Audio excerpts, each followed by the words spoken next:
So a few weeks ago, I did a little article and posted it on LinkedIn about my experience setting up a podcast studio, which was a mobile podcast studio. So it's a travel one. And many people had questions and said, hey, listen, you should do a video series on this. So since I kind of have a thing for video, I said, you know what? It won't hurt. Now, to be fair, I don't think this is going to be one episode. This is going to be multiple episodes because there's quite a lot to cover.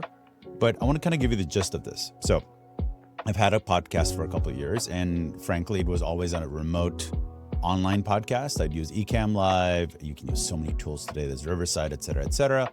But I decided to use Ecamm Live because I really liked all the capabilities that it had. But one of the challenges you have with the remote podcast is that sometimes the person you're interviewing may not have the right camera. Their internet might not be stable. They might have bad lighting. Their microphone might be garbage, for the lack of any better words. And all those things happened to me. It was quite frustrating at times. But I got through the first 30 episodes. And honestly, I took the last year off because I was traveling a lot. And I said, you know what, I'm going to resurrect this. But this time I'm going to do an audio-only podcast. And I actually managed to get people to agree with me, like, yeah, this is a good idea. Until I realized, it's go to a video company. I work for Logitech. Like, we've got to use video, right? So I was going to film this, and I was probably going to do remote again until I got asked to build a podcast studio at South by Southwest. We were going to have a big activation event for our customers and partners. And they said, hey, it'd be great to do some live streams and some podcasts. And of course, they called me. And I said, of course. And this was one of those moments where, if you remember the scene from Forrest Gump, where he decides to go running and he just takes off. It's the GIF that's out there everywhere of him just kind of running out of the farm and off to his nationwide run. That was me trying to build a podcast studio. So I'm going to take you through a couple different things that I did here, but in general, that's what I did. I built everything, I packed it all up, I shipped it out, and now it's a mobile podcast studio. So I'm going to walk you through a couple things, and then I'm going to go into a bigger deep dive in each episode on things like lighting, microphones, the systems controller in the background, and everything else I used to build it. When I first got started with this, immediately I was like, we're going to use the Rodecaster. And you might be wondering, okay, we have all these tools. In fact, we make our own tool, Mevo Multicam, which is now called Mevo Studio, which works only on the iPad. And I use that for baseball a lot. And frankly, it's awesome. It's really, really great. But there was one little issue for me, and that I needed to be able to do this all myself.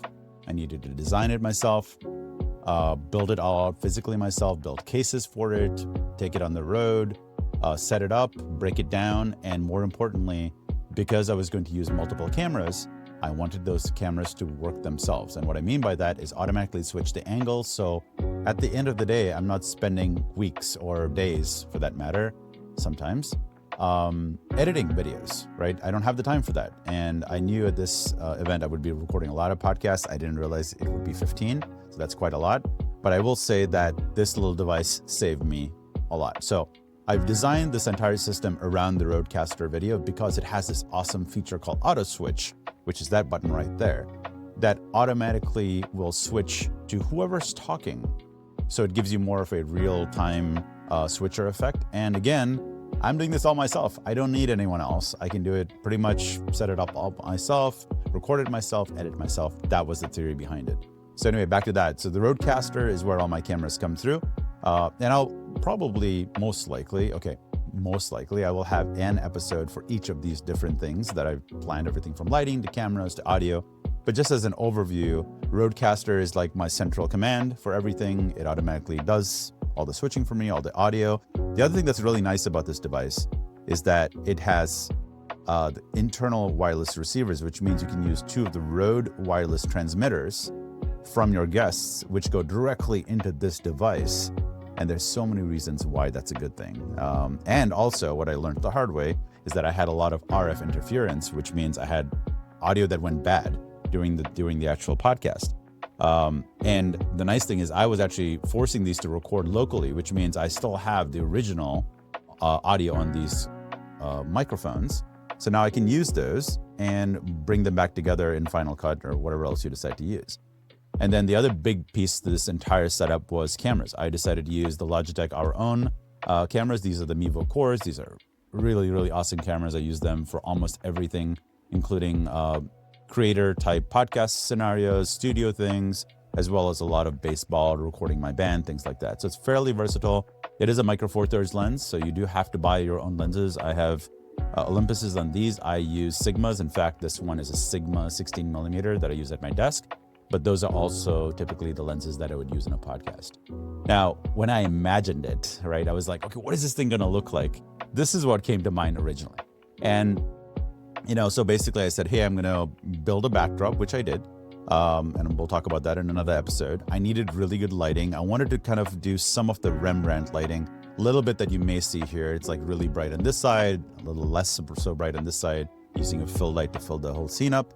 But essentially, I wanted to make sure that each guest was lit correctly, was framed correctly, was filmed correctly. And that's why I have 3 cameras. I have the camera in the center at the bottom, which is the wide shot. You start with it, you end with it. Every now and then you throw a scene in there. And then the left and right cameras are mapped essentially to those microphones so that when you hit the Rodecaster record button and you hit auto switch, it automatically switches. So what that means is when you're done with the recording, you have one file with all the scenes and everything pretty much done with you, including the audio. Now, it didn't go exactly to plan, which is why I'm making this video a series. But essentially, I was able to get it all to work, which is fantastic. And that's the most important thing. Now, going back to this one, the other thing that I'm not showing you here is the mass amount of complexity that goes behind the scenes in building out something like this. And in this case, it would be the architecture.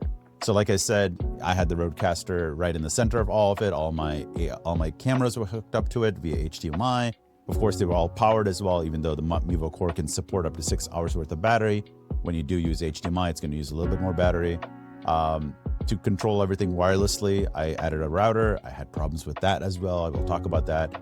I did have a monitor. I bought one of these Field World Director monitors, which allows you to add in 2 HDMI inputs.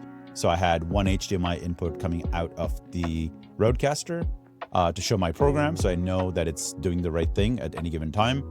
And also a Mac Mini. So one of the reasons why I have a Mac Mini is to control the Rodecaster. Now, one of the things you have is when you're doing a podcast, I personally wanted to start with the wide shot. So I knew that I had to manually invoke auto switching on the Rodecaster video. And the way to do that is, of course, you could have it in front of you, but I didn't want that in the shot. So I wanted to remote control it. So I went through this whole spiel of different options. But what I ended up using was Stream Deck Mobile. And what Stream Deck Mobile lets you do is control the cameras, the program output, pretty much almost any feature that's on Rodecaster video, you can control with the Stream Deck Mobile app. You could use a Stream Deck as well, but I didn't want anything in front of me. So I chose to use the iPad because I already have my meeting notes or my podcast notes also on the iPad. So that kind of solved lots of different problems. So when I record the podcast, and when you see season 3, you'll notice there's always an iPad in my hand. It's because I have a Stage Manager on iPad Pro. On one side are my Stream Deck buttons to control the Rodecaster video. And on the other side are my notes to make sure I'm asking the right questions to the right person. The show's unscripted. It's pretty natural for the most part, but I need to make sure I have some notes to make sure I'm covering some of the important points that the guest wanted me to cover. So that's pretty much it. That's why I had the Mac Mini in the background running, but these were all completely integrated. Now the wireless microphones are also interesting. I'll talk about that later. But at any given time, I had 2 microphones going. And basically I took the body pack, I set the record button on, I attached the lapel to the guest and myself, obviously independently. And all the audio came through really nicely. And the nice part about it is on that Field World Director, I can see all the audio levels going up and down.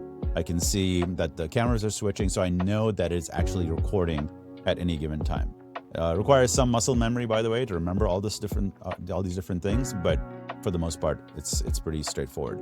Now you notice that it's probably more microphones here than I need, and that's because there were some times where I had up to 4 guests. Now in this scenario, I can actually have up to 6 microphones going simultaneously. This does make the auto switching sort of break, in my opinion. I didn't really try to do it that way with 6 people, but I did try it with 4. And I struggled a little bit because, again, it wasn't designed to have that many mics put together. And to be fair, since you're going to have a lot of mic bleeding, it's going to disrupt some things. So I wasn't expecting it to work, but it actually did fairly well. So how I made this work is I connected 2 transmitters on the left, TX1 and TX2, to the internal receivers on the Rodecaster video. So those are the ones that are built in, so you don't need like anything hanging off of it. Now, you may not know that the Rodecaster video also has 2 combo inputs. So what I did is I took 2 other receivers. I paired channel 1 to a transmitter, so that would be TX3, and I paired the other one to TX4. Now on the second channel on each receiver, I then paired a Interview Pro mic, which is also a Rode mic. It uses the same receiver technology and same transmitter technology.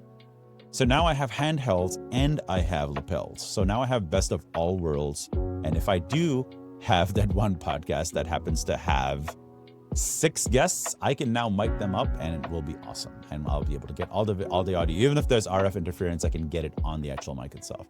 This might sound like a crazy amount of mumbo jumbo, which it is from a technical standpoint, but don't worry. In future episodes, I'm going to walk through one by one how I set up the mics, how I set up the video cameras, why I chose to use one cable over another, and hopefully it'll help you design the podcast studio, whether it's mobile or not, that's going to work for you. So hang in there and we'll be back soon with more information on setting up this podcast studio. Cheers.